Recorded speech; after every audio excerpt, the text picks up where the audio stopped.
जय श्री राम। मैं मुकेश दुबे आप सभी को नमस्कार करता हूँ। जैसा कि आप सभी को विदित है, बालकांड रामायण का पाठ चल रहा है। इसमें हमने आपको पिछले भाग में सुनाया था कि प्रभु श्री राम जी का रंगभूमि में पहुँचना और उनको देखकर लोगों के भाव का वर्णन, किसने किस भाव से उनको देखा, जिसने जिस भाव से उनको देखा, प्रभु श्री राम जी ने उनको उसी भाव में दर्शन दिए, उसी रूप में दर्शन दिए। और राजा जनक जी प्रभु श्री राम जी, लक्ष्मण जी और विश्वामित्र जी को एक बहुत ही अत्यंत सुंदर आसन पर बिठाते हैं। यहाँ तक की कथा आपको सुनाई गई थी। अब आइए आगे की कथा का आनंद लेते हैं। कि शब मंचन ते मंच एक सुंदर विशद विशाल, मुनि समेत दो बंधु तह बैठा रे महिपाल, लखन सिया रामचंद्र शंकर हरिओम। तब राजा जनक ने विश्वामित्र सहित दोनों भाइयों को लाकर एक बड़े मंच पर बिठा दिया, जो सब मंचों से बहुत ही सुंदर था। कि प्रभु देख सब न पहिए हारे, जनुरागे से उदय भय तारे, अस प्रतीत सबके मन माही, राम चाप तो रब सक नाही। प्रभु को देखकर सब राजा हृदय में ऐसे हार मान गए, मानो चंद्रमा के उदय होने से तारे टिमटिमा रहे हों। मन में दृढ़ विश्वास हो गया कि श्री रामचंद्र जी ही धनुष को तोड़ेंगे, इसमें कोई संदेह नहीं। कि बिनि भंजे हो भाव धनुष विशाला, नील सिय राम और माला, अस विचार गबनहु घर भाई, जसो प्रताप बल तेज गवाई। शिव के बड़े धनुष को बिना तोड़े ही सीता जी रामचंद्र जी के गले में जयमाला पहना देंगी।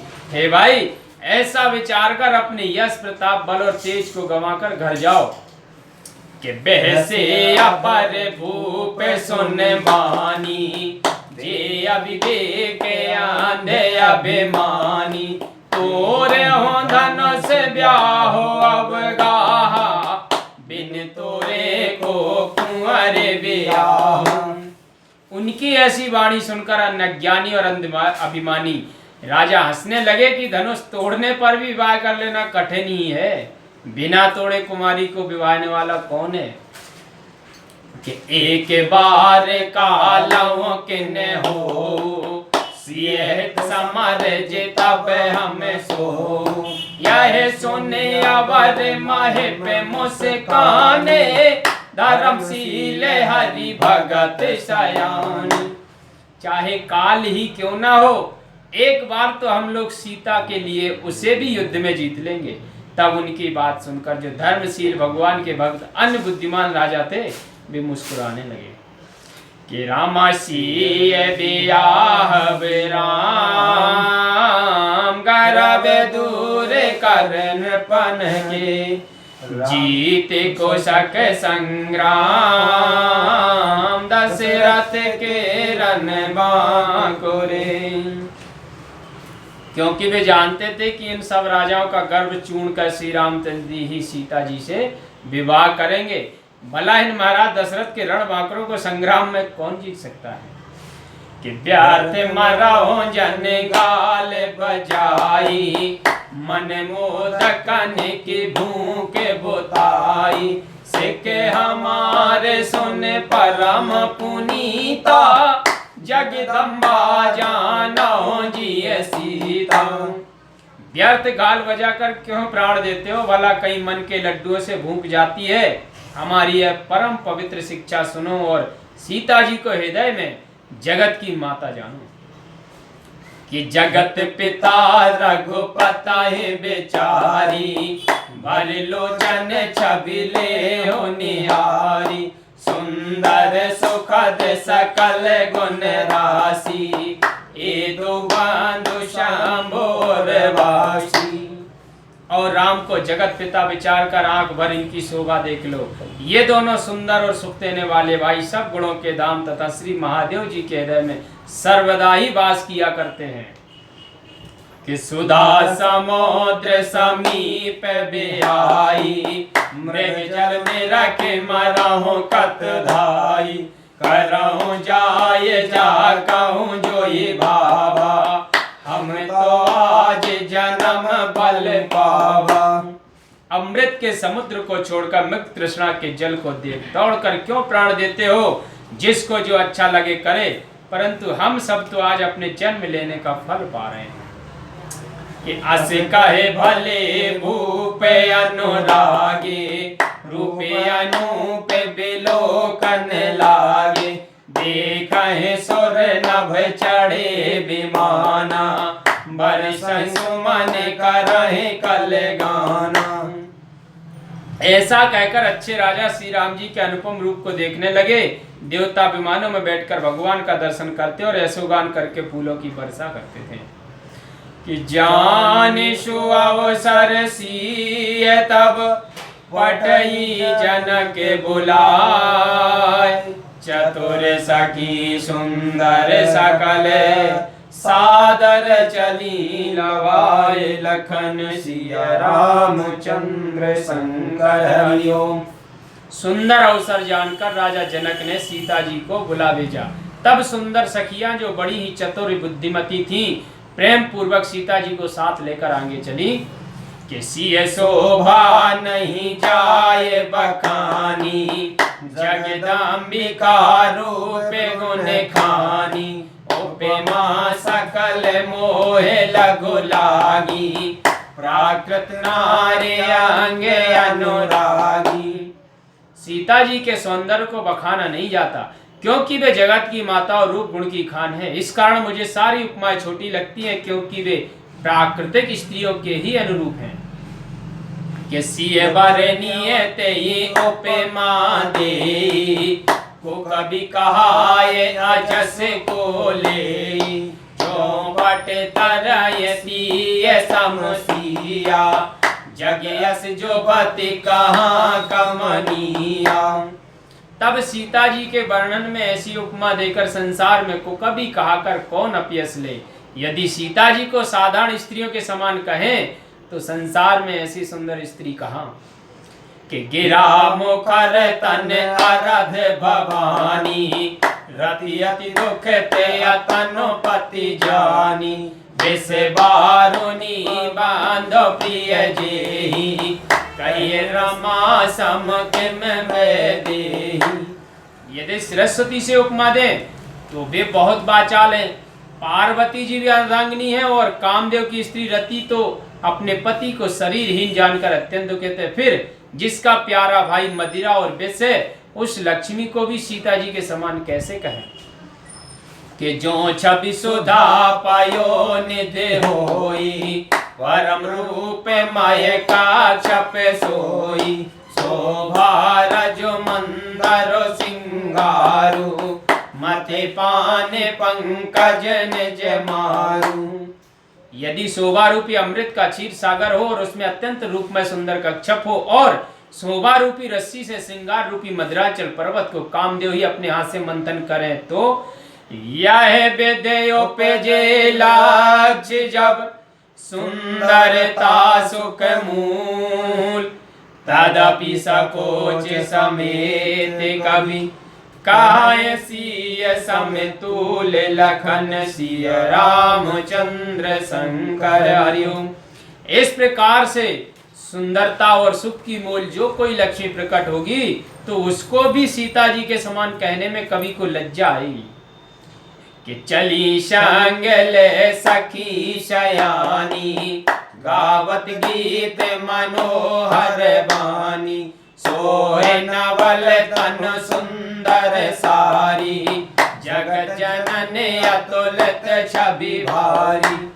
सयानी सखियां सीता जी को अपने साथ लेकर मनोहर वाणी में गीत गाती हुई चली। उनके शरीर पर नवीन सुंदर साड़ी शोभायमान थी और जगत की माता अत्यंत शोभा से परिपूर्ण थी।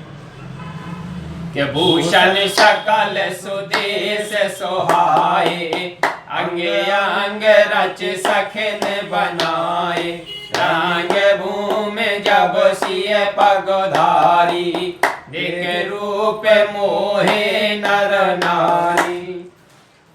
उत्तम और शोभायमान आभूषणों को सखियों ने रच रच कर सब अंगों में पहना दिया था। जब सीता जी ने रंग भूमि में पदार्पण किया तब उनके रूप को देखकर सभी स्त्री पुरुष मोहित हो गए कि हरस सुरन दोंदा भी बजाई, बरस प्रसूने अपेक्षरा गाई, पानी सरोज सोहे जयमाला, अब चटचिताए सकल भुआला।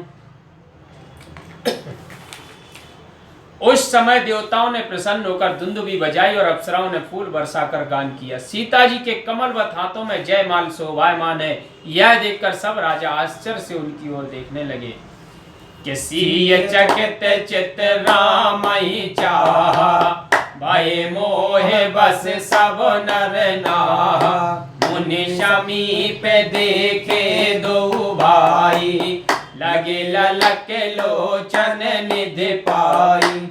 किंतु सीता जी ने चकित चित्तो राम को ही चाहा और सभी राजा मोह के वशीभूत हो गए। सीता जी दोनों भाइयों को मुनि के समीप बैठे देख लालायित हो उधर देखने लगी, मानो नेत्रों को निधि मिल गई हो। कि गुर जन लाज समाज बढ़, देख सिय सकुचान, लागे बिलोकन सखन तने, रघुबीर और आन लखन, सिया रामचंद्र शंकर हरि ओम। किंतु गुरुजनों की लाज और बृहद समाज को देखकर सीता जी सकुचा गई और श्री रामचंद्र जी को अपने हृदय में स्थान दे सखियों के शरीर की ओर देखने लगी कि राम रूप अरोसिय छवि देखे, नर नारायण पर हरि निमेष, सोचाहे सकल कहत सकुचाही, विदिशन विनय करहि मन माही।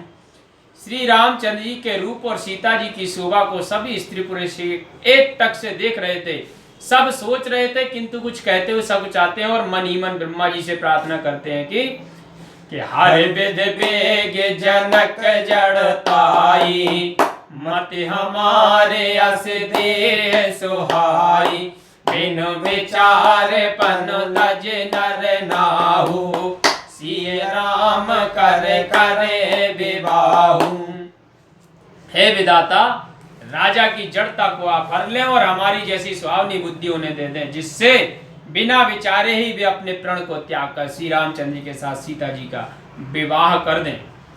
कि जग बल कहा है भाव सब काहू, हटकीने अंत और दाहू, यही लाल सामगन सब लोगू, बरसाव रोजान की जोगू। इसे संसार अच्छा कहेगा क्योंकि यह सभी को अच्छा लग रहा है, अथवा हट करने से हृदय जलेगा। इसी लालसा में सभी लोग मग्न है कि यह सांवलावर जानकी जी के योग्य है। कि तब बंदी जन जनक बोलाए, बिरदावली कहते चले आए, कहन पे जाए कहो मन मोरा, चले बाट ही हरस न थोरा।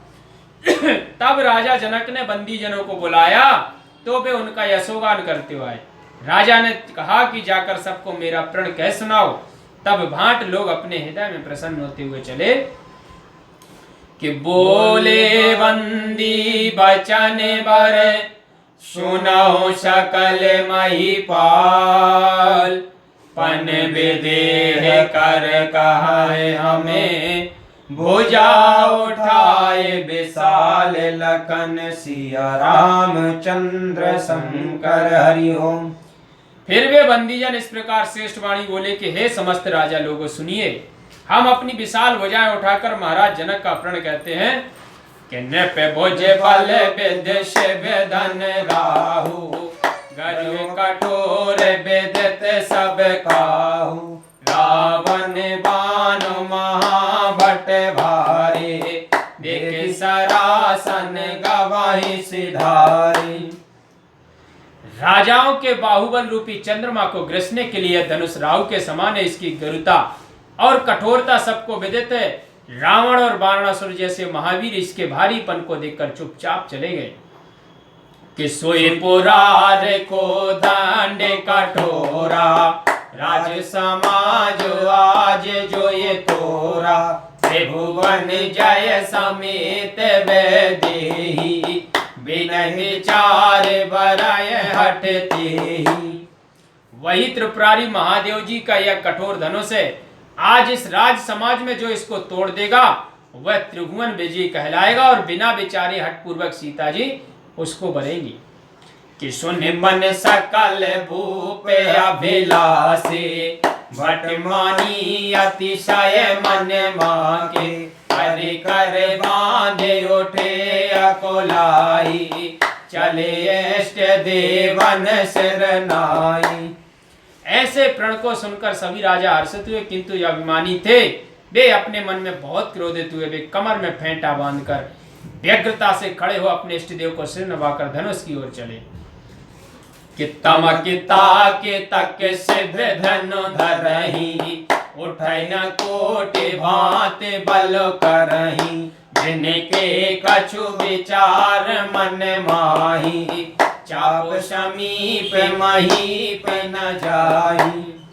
वे तमक कर देखते हुए शिव जी के धनुष को पकड़ते हैं। करोड़ों भांति से बल करने पर भी वह नहीं उठता है। जिन राजाओं के मन में कुछ विवेक है वे धनुष के समीप नहीं जाते।